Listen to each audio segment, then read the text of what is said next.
24 দিন পেরিয়ে গেছে কিন্তু এখনো অধরা রয়্যাল বেঙ্গল টাইগার। পুরুলিয়া ঝাড়খণ্ড সীমান্তে গা ঢাকা বাঘের কখনো দলমা পাহাড় কখনো ঘাটশিলার জঙ্গলে বারবার জায়গা বদল করছে বাঘ। রেডিও কলারহীন বাঘের গতিবিধি জানতে হিমশিম খেতে হচ্ছে বন দফতরকে। পায়ের ছাপের খোঁজে তল্লাশি শুরু হয়েছে। ঝাড়খণ্ড বন বিভাগও তল্লাশি শুরু করেছে।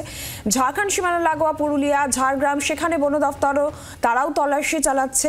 পুরুলিয়ার বনকর্মীরা নজর রেখেছেন সীমান্ত এলাকায়, ট্র্যাপ ক্যামেরাও বসানো হয়েছে। কিন্তু 24 দিন পেরিয়ে যাওয়ার পরও এখনো রয়্যাল বেঙ্গল টাইগার অধরাই থেকে গিয়েছে। আর এই মুহূর্তে আমরা আপডেট নেব সরাসরি মনোরঞ্জন মিশ্র পুরুলিয়া থেকে আমাদের প্রতিনিধি রয়েছেন আমাদের সঙ্গে। মনোরঞ্জন, 24 দিন পেরিয়ে যাওয়ার পরও এখনো বাঘের খোঁজ পাওয়া সম্ভব হচ্ছে না। ভরসা পায়ের ছাপ, ট্র্যাপ ক্যামেরা, তার কারণ রেডিও কলার নেই। এই মুহূর্তে ঠিক কি বন দফতর জানাচ্ছে, কিভাবে তারা এগোনোর পরিকল্পনা নিচ্ছে, কি ভাবছেন তারা?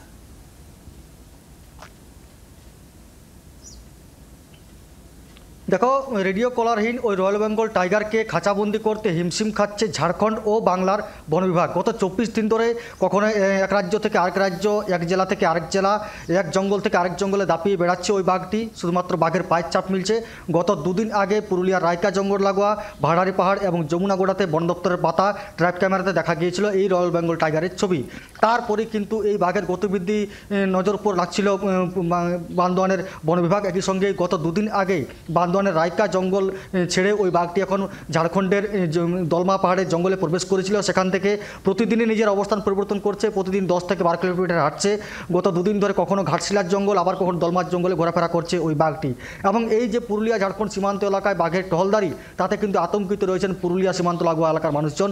বন দপ্তর কিন্তু তৎপর রয়েছে। শুধুমাত্র পুরুলিয়া নয়, ঝাড়গ্রামের বন দপ্তর তারাও কিন্তু তৎপর রয়েছে। ওই এলাকায় বসানো হয়েছে একাধিক ট্র্যাপ ক্যামেরা, বনকর্মীদের টিমকে মোতায়েন করেছে ঘটনাস্থলে, পাশাপাশি ড্রোন ক্যামেরার মাধ্যমে নজরদারি চালানো হচ্ছে। অর্থাৎ এই বাঘের গতিবিধির উপর নজর রাখছে বাংলা, ঝাড়খণ্ড থেকে শুরু করে ঝাড়গ্রামের বন বিভাগ। তবে এখনও পর্যন্ত পরপর 24 দিন পার হয়ে গেলেও এখনও পর্যন্ত এই বাঘকে খাঁচাবন্দি করা সম্ভব হয়নি। যেহেতু এই বাঘের গলায় কোনো রেডিও কলার নেই, ফলত এই বাঘের সঠিক অবস্থান জানতে যথেষ্ট বেগ পেতে হচ্ছে ঝাড়খণ্ডের বন বিভাগকে। ইতিমধ্যেই ঝাড়খণ্ডের বন দপ্তর যে দলমা জঙ্গল থেকে শুরু করে ঘাটশিলার জঙ্গল বিভিন্ন এলাকায় তল্লাশি শুরু করে দিয়েছে এই বাঘের পায়ের চাপ খোঁজার জন্য। সেই বনকর্মীরা কিন্তু সকাল থেকে বাঘের পায়ের চাপ খুঁজছে। যেহেতু এই বাঘের রেডিও কলার না থাকায় মূলত বাঘের পায়ের চাপের উপরে ভরসা, সেই মতো রুটম্যাপ তৈরি করা হচ্ছে কোন দিকে যাওয়ার সম্ভাবনা রয়েছে সেই বিষয়টাও যেমন বন দপ্তর দেখছে। পাশাপাশি মানুষের যাতে কোনো রকম ক্ষতি না হয় সেই বিষয়টি নজর রাখছে ঝাড়খণ্ডের বন বিভাগ। ইতিমধ্যে ওই জঙ্গল লাগোয়া এলাকাগুলিতে লাল সতর্কতা জারি করা হয়েছে, অর্থাৎ গ্রামবাসীদের জঙ্গলে যেতে একেবারে নিষেধাজ্ঞা জারি করা হয়েছে। গ্রামবাসীরা কিন্তু জঙ্গলে যাচ্ছেন না।